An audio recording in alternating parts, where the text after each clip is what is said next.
नमस्ते, मैं राजनंद और आज मैं वर्णन करने जा रहा हूँ माता के 5वें स्वरूप स्कंध माता के बारे में।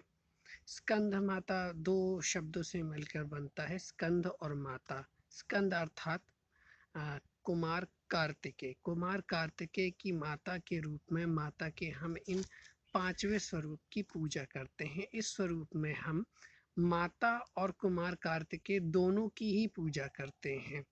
माता और पुत्र दोनों को साथ में यहाँ पर पूजा जाता है।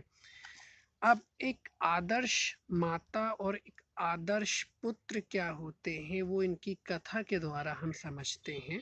बहुत ही सार में मैं इनकी कथा को आपको बताने जा रहा हूँ। दैत्यराज ताड़कासुर को ये वरदान होता है कि वो शिवपुत्र के हाथों ही मरेगा। इसके लिए ताड़कासुर बहुत सारे षड्यंत्र करते हैं शिवपुत्र को मारने के लिए। कथा के अनुसार इसी के चलते पैदा होते ही कुमार कार्तिकों को उनकी 6 माता कृतिकाओं के पास रहना पड़ता है। जब वो थोड़े बड़े होते हैं किशोरावस्था में, उसके बाद फिर वो माता के पास आते हैं।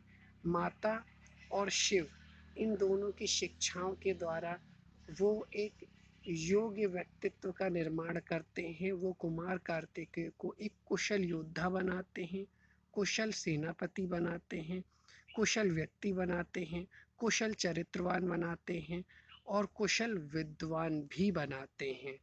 तो कैसे एक आइडल मैन का निर्माण होता है, ये माता और पुत्र की इस जोड़ी में स्कंद माता के रूप में हम समझते हैं। पहली चीज जैसे मैंने बताया वो एक कुशल योद्धा थे। उन्होंने किशोर अवस्था में ही महाबलशाली दैत्यराज ताड़कासुर का वध किया, जो उनके कुशल योद्धा होने को बताता है। अब मैनेजमेंट में मैं आता हूँ तो वो एक कुशल सेनापति थे। वो देवताओं की सेना के सेनापति थे। केवल ताड़कासुर को मारने के लिए नहीं, बल्कि सतयुग से लेकर द्वापर युग तक एक बहुत लंबे समय तक वो देव सेनापति के पद पर रहे। और इस सेनापति के काल में उन्होंने बहुत कठिन से कठिन युद्ध लड़े।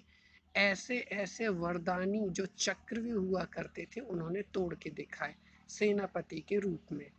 अब 2 चीज़ें तो आमतौर पे हम सभी जानते हैं, कुमार कार्तिका काफ़ी वीर थे और साथ ही वे काफ़ी अच्छे सेनापति भी थे। लेकिन जो चीज़ आमतौर पे लोग नहीं जानते कि वो बहुत जिज्ञासु और विद्वान भी थे।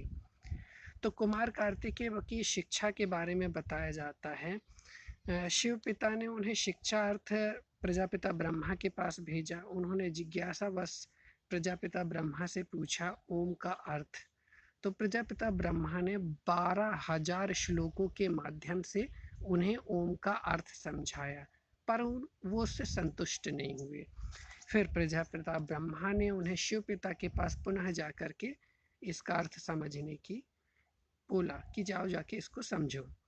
अब जब वो शिव पिता के पास गए, उसके बाद 12,000 की जगह 12 लाख श्लोक के माध्यम से आदि योगी भगवान शिव ने उन्हें ओम का अर्थ समझाया, परंतु वे उससे भी संतुष्ट नहीं हुए।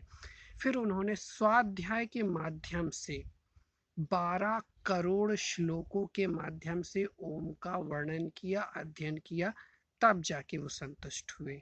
तो ये मैंने एक उदाहरण बताया कि वे कितने विद्वान भी थे। तो एक आदर्श पुत्र और एक आदर्श माता कैसी होनी चाहिए, माता के स्कंध माता के इस रूप में हम यहाँ पर देखते हैं और उनकी पूजा करते हैं। अब मैं आज के समय में अगर आऊँ तो आज के समय में एक स्त्री का माता होना, ना तो स्त्री को उसके लिए ज़्यादा कोई मूल्य रह गया है, ना तो समाज को।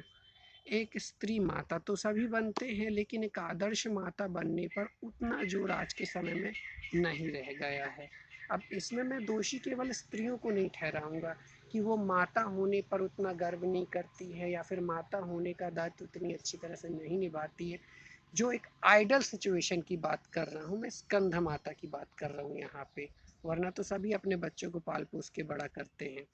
एक आइडल माता कैसी होनी चाहिए, मदर्स डे आके चला जाता हमें पता भी नहीं चलता है। लेकिन इस स्वरूप को हम सच्चे मदर्स डे यानी माता के रूप में पूजते हैं।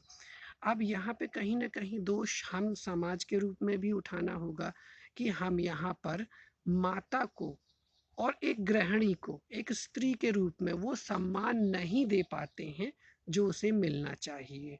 जैसे कि एक वर्किंग वूमेन को मिलता है वो सम्मान एक गृहिणी को या एक माता को नहीं मिल पाता है। तो ये शिक्षाएं माता का यह पांचवा स्वरूप हमें देता है। जय स्कंद माता, जय माता दी, हर हर महादेव। धन्यवाद।